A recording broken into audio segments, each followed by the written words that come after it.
Hey guys, it's Crym here. Today I will be walking through how I drew Nero from Black Clover. This is my first ever voiceover tutorial video, so bear with me if I stumble or stutter. So in this first step, I'm just sketching her out. Basic shapes, her body, flow, movement, and using her pictures as reference. Then I'm gonna go over and do my quote-unquote line art. I don't really like doing very clean line art because it's very tedious for me, but I basically draw as cleanly as I can in this step, excuse me. You'll notice that I actually do a lot of small tweaks and edits because usually the first time I draw things, I'm not very confident in how it looks and I want to tweak it and change it. It's because I've been doing digital too often lately. Before, when I did traditional art, I used to only draw on pen, so I barely ever made mistakes, but I think drawing with iPad lately has made me kind of lazy. So here I am, just sketching out the hair. The hair took me quite a while since I like my hair to be very detailed. I like to draw many individual strands because I think it looks good. To be able to see the strands overlapping each other and have a lot of space in between them, it makes it look a lot more detailed. And besides, I usually color my line art at the end, so having lots of messy line art at this stage isn't really a problem for me because I can easily erase them later or blend them.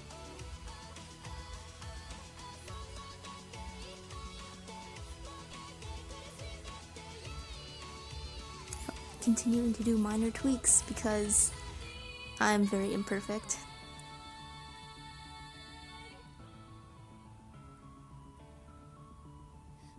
Actually, lately with the virus going on and everyone staying at home, I've actually been able to draw a lot more than I used to. I used to only upload like one drawing every 2 weeks on my Instagram, but now I'm able to draw almost every single day.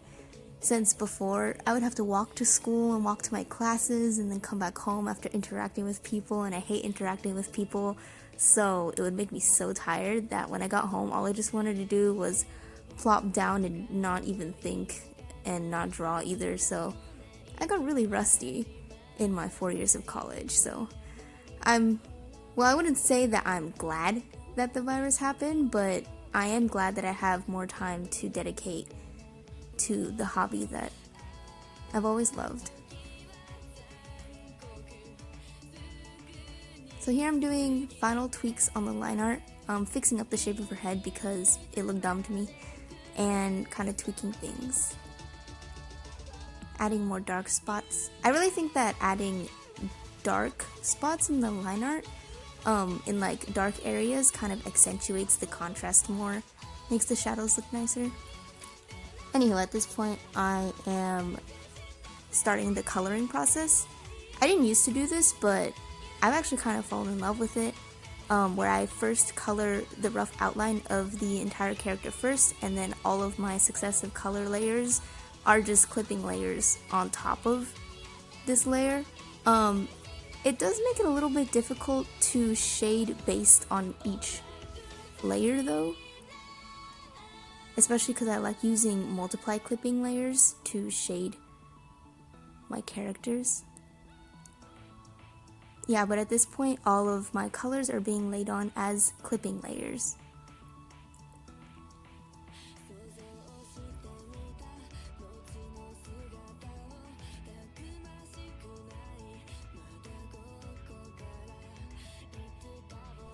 Nero as a bird is so cute. I would really want a plushie of her and her like little degrading eyes.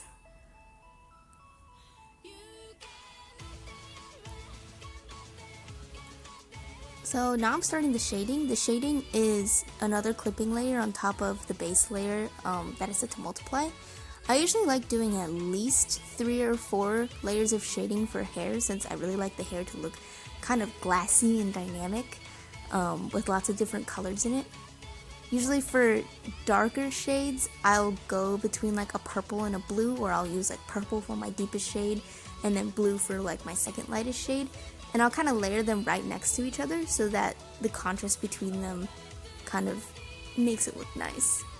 And finally I'll go in with like lighter shades of blue and then a lighter shade of blue, at least 3 or 4 layers, and kind of like smooth everything together. The idea is to make it look like smooth blending even though I'm not actually blending at all. Here I'm tweaking the colors of the base hair layer.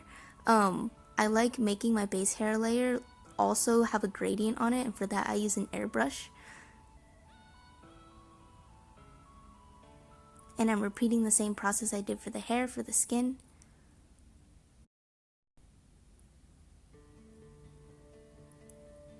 I usually like sticking to redder tones when it comes to skin. I use lots of purples and blues for the hair, but I'll usually keep between like pinkish purple and red. I know a lot of artists like using blues and dark hues for skin shading as well, but for me, whenever I do that, my character ends up looking like a zombie. Perhaps I'll just need some more practice to get used to that color palette as well. I also like actually blending my skin. Unlike my hair, I use an airbrush blending tool. Since skin is smooth, the texture of skin kind of goes with a smoother gradient rather than the hair's texture. I do like doing selective blending though, so areas where the shadow is supposed to hit more harshly, like when something falls close to the skin or any other part of the body, I'll leave those shadows as hard. So here I am kind of doing the same process I did for the hair and the skin on her dress. Her dress actually is multiple wings laid together, I think. At least that's what it appeared to be in the anime, although much less detailed. So I'm layering in colors for the wings. You'll notice that I'm drawing a lot of small feathers that weren't there in my line art, and that's because sometimes a lot of small details can't really come through with line art, or the line art just makes it look cluttered. So I like to keep my line art much more sparse than the actual texturizing that I'll do later with the colors. Cute little bird, Nero.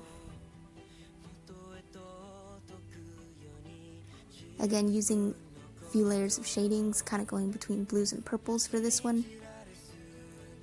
Of course, the colors of your shadows would change based on different lighting, but I think I was going for more of like a dusk feel for this drawing, so I use lots of purples and blues in the shadows.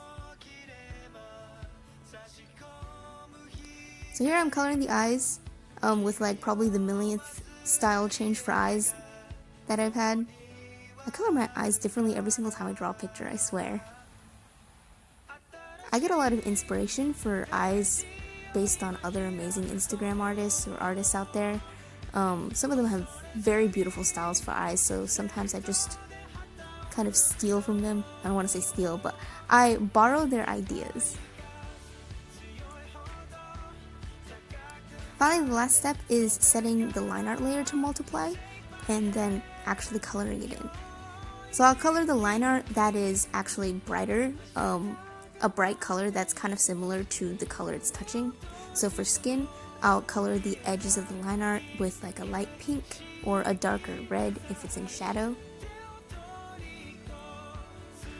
But the line art is just as much part of the shading as the actual colors are. So now I'm adding final touches with highlights, and I highlight on a color dodge layer just because with color dodge it feels like it accentuates the color underneath it a bit more, and I usually stray away from using a pure white for highlights. I use something that's kind of a combination of the light source and the color beneath it. Also at this point I realized I forgot to finish shading the horns, so I had to go in and finish that. And finally it's done. Thank you for watching my first ever tutorial. Hopefully as time goes on I'll get better at making these videos, and I'll be less awkward. So thanks for sticking around, and see you guys in the next video.